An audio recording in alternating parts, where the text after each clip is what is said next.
Bismillahirrahmanirrahim. Elhamdülillahi Rabbil alemin. Və salatu və selamu ala nəbiyyə Muhammed və ala alihi və ashabihi ecmain. Əmmə ba'd. Qardaşlar, bilirsiniz ki, hədisdə varid olub, Peyğəmbər sallallahu aleyhi ve sellem buyurur, ümmətim 73 firqəyə bölünəcək, hamısı cəhənnəmə gedəcək birindən başqa. Və orada Peyğəmbər s.ə.v qeyd edir ki, o cənnətə gedən firqə özü və onun sahabələri üzərində olan yol olacaq. Bu hədisdən və yaxud da hədisdə olan ən önəmli sizlərə iki fayda deyəcəm. Birinci fayda odur ki, din kitab və sünnə ilədir. Dinin hökmləri kitab və sünnə ilə sabitdir sadəcə. Ancaq Peyğəmbər s.ə.v-in üzərində getdiyi və onun sahabələrinin üzərində getdiyi yollandır. Başqa kim nəsə özündən nəsə uydurarsa, dinin adı ilə edərsə, hətta etdiyi böyük əməl olsa belə qəbul deyil. Gündə 5 vaxt namaz qılmaq zəhmətdir, əziyyətdir və savabına baxmayaraq nə qədər məşğuliyyətdir. Ümumi belə şəkildə baxsaq. Bu çətinliyə baxmadan bir adam desə ki, mən gündə 10 vaxt namaz qılmaq istəyirəm. Hər 2 saatdan bir iqamə verib fərz namaz qılmaq istəyirəm. Qəbuldurmu, qardaşlar? Qəbul deyil. Hətta çətin əməllər eləsən belə, madəm ki, dində sabit deyil, o sağ fayda verməyəcək və Allah qatında da qəbul deyil. Bir adam desə ki, mən Ramazan ayının orucunu bir ay deyil, həmçin Ramazanı da Şavvalı da hər ikisini də özümə vacib eləyirəm tutmağı. Qəbuldurmu? Qəbul deyil. Çünki şəriətin qoyduğu həddi aşmaq, şəriətdən qırağa çıxmaq deməkdir. Bu hədisdə, hədisin birinci faydalarından biri odur ki, din ağılla, yeniliklə, fəlsəfə ilə sübut olunmur. Din mütləq və mütləq vəhy ilə, kitab və sünnə ilə sübut olunur. Hədisdəki faydalardan biri də qardaşlar, İslama nisbət olanların çoxluğu, 73 firqənin, hamısının mən haqqam deməsi, lakin ibrət mən müsəlmanam haqqam deməkdə deyil, ibrət kimin Peyğəmbərin çəkdiyi yolla getməsindədir.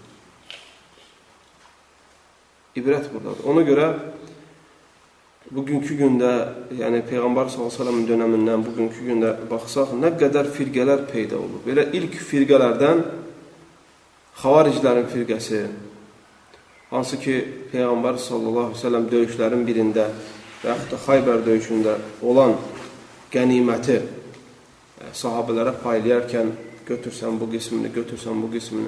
Çünki bəzi insanlara çox verirdi ki, İslama girsin, İslama həvəslənsin. Bəzi insanların daha çox ehtiyacı olur deyə pay tərəfdən ona daha çox verirdi. Və bu halda bu hikməti başa düşməyən, o dönəmdə yaşayan Zulxuveysira adında biri, hansı ki, Peyğəmbər s.ə.v-in gerdən baxanda ədalətsizlik edir kimi görürdü. Amma həqiqətdə Peyğəmbər s.ə.v olan bir hikmət idi o. Onun bir şəri səbəbi var idi. Gəlir, deyir ki, baxın, 2 cümlə işlədir, ikisi də bir-birindən çirkin. Subhanallah. Gəlir, deyir ki, ya Muhammed, i'dil. İkinci cümlə, fəinnəkə ləm tə'dil. Subhanallah. Baxın, bu hədisi diqqət eləyin, çünki arxası ilə bir məsələ gətirəcəm və o məsələdə nə qədər, yəni bu hədisdən paylarını aldığını görəcəksiniz. Peyğəmbər s.ə.v deyir ki, ədalətli ol, əmr verir. Kimə əmr verir? Hansı ki, ədaləti odur insanları örgədən. İkincisində də deyir ki, sən deyir, ədalətli olmadın. Bunu Umar ibn Xattabın yanında, Abu Bakrın yanında, Osman ibn Affanın yanında, Ali ibn Əbi Talibin yanında və sahabələrin içində deyil. Umar ibn Xattab radiyallahu anh deyir, ya Rasulullah, məni izin ver, bu münafiqin boynunu vurun. Ki, sənə necə cəsarət eləyə bilər ki, sən ona dini Allahı öyrədirsən, sən ona ədaləti öyrədirsən, sonra qalxıb deyirsən, ədalətli ol, birinci ədəbsizlik. İkincisi deyir ki, sən ədalətli deyilsən. Baxmayaraq, Peyğəmbər s.ə.v bağışlayır. Dəymə, bıraq başını. Amma Peyğəmbər s.ə.v onun haqqında məlumat verir ki, deyir, yaxrucu min dı'dı hədər rəcul. Bunun arxası ilə deyir, adamlar gələcək. Yəni, belə fikirli insanlar gələcəklər. Hakimə qarşı çıxan, ədalətsizliklə ittiham eləyən. Onların namazları sizin namazları təhqir eləyəcək. Yəni, sizin qıldığınızdan daha çox onlar namaz qılacaq. Sizin tutduğunuzdan çox daha oruç tutacaqlar. Səcdə etməkdən alınları keçinin dirsəyi kimi olacaq. Allahın kitabını oxuyacaqlar, imanları boğazlarından yuxarı gəlməyəcək. Və onlar yay oxtan çıxan kimi İslamdan çıxmış olacaqlar. Burada Peyğəmbər s.ə.v xavaricilərin, qardaşlar, sifətini sayır. Bir neçə sifətini. Və bu sifətlərə diqqət yetirin. Peyğəmbər s.ə.v başqa rivayətlərdə də, Sahih Müslimdə, İmam Əhməd ibn Həmbəlin Musnəd kitabında rivayət etdiyi, həmçinin Tirmizin, həmçinin İbn Məcənin, İbn Hibbənin Sahih kitabında rivayət etdiyi hədislərdə 30-dan çox sifətlər gəlir xavaricilər haqqında və orada sadəcə bir şey sizə deyəcəm. Bu sifətlər çox önəmlidir. Onların əsas simalarından biri sufahaul əhləm, balaca yaşlı olacaqlar. Onların içində samballı adamlar, ağsaqqal adamlar, millət içində hörmət qazanmış səviyyəli insanlar mümkündür tapasan. Cavan təbəqə görəcəksən. Hudəthəul əsnən, cavan təbəqə. Sufahaul əhləm, savadsız bir təbəqə. Böyük gedib alimlərin dizinin dibində oturub elm almış, uzun bir sürə təhsil almış və yaxud da Quran-ı Kərimi hafiz olmuş və yaxud da hədisləri bilmiş, təfsirdən, fiqhdən, usuldan, tarixdən. Elmdə bişmiş insan olmayacaq. Onlar adətən olmalıdır. Yəquluna min qavli xayril bəriyyə sifətlərindən onlar danışanda gözəl danışarlar. Əməlləri isə başqa şeyi göstərər. Amma danışıqları gözəldir.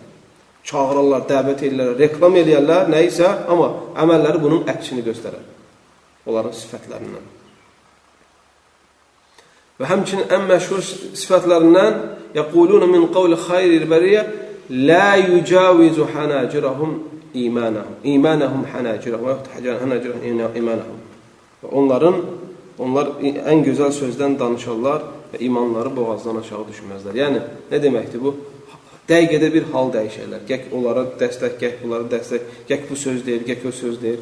Bax, bir sabit qədəmlik ola bilməz onlarda. Və həmçinin gəlib onların sifətlərindən yaqtuluna əhləl-İslam yədəuna əhləl-əvtən.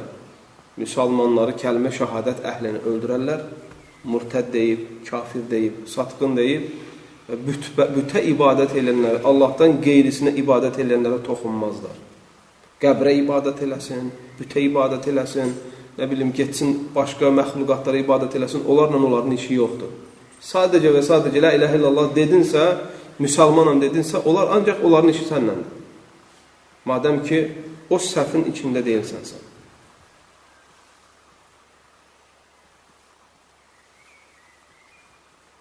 Bu sifətlər, qardaşlar, bu sifətləri bilmək həqiqətən bir çox firqələrdən salamat qalmağa insana kömək edir.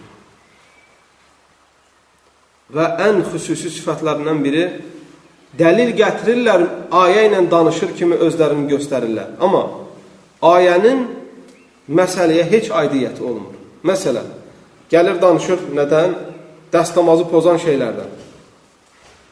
Dəstəmazı pozan şeylər budur, dəstəmazı pozan şeylərdən budur. Sonra dəlil gətirir nəyi? Kim Ramazan ayının orucunu tutarsa, arxası ilə Şavvalın orucunu tutursa, bütün Ramazanın orucu, bütün il boyu oruç tutmuş kimi sayılır. Aidiyyəti var dəstəmazı pozmaqla Şavvalın orucunu? Yoxdur. Ayəni gətirərlər, ayə başqa məsələyə aid olar, özləri danışdığı şey başqa məsələyə aid olar. Sadəcə onlar onu göstərir kimi göstərmək istəyərlər ki, yəni biz də dəlillə danışıq, ayələr bilirik, hədislər bilirik. Və həmçinin ən özəl sifətlərindən, qardaşlar, xavariclərin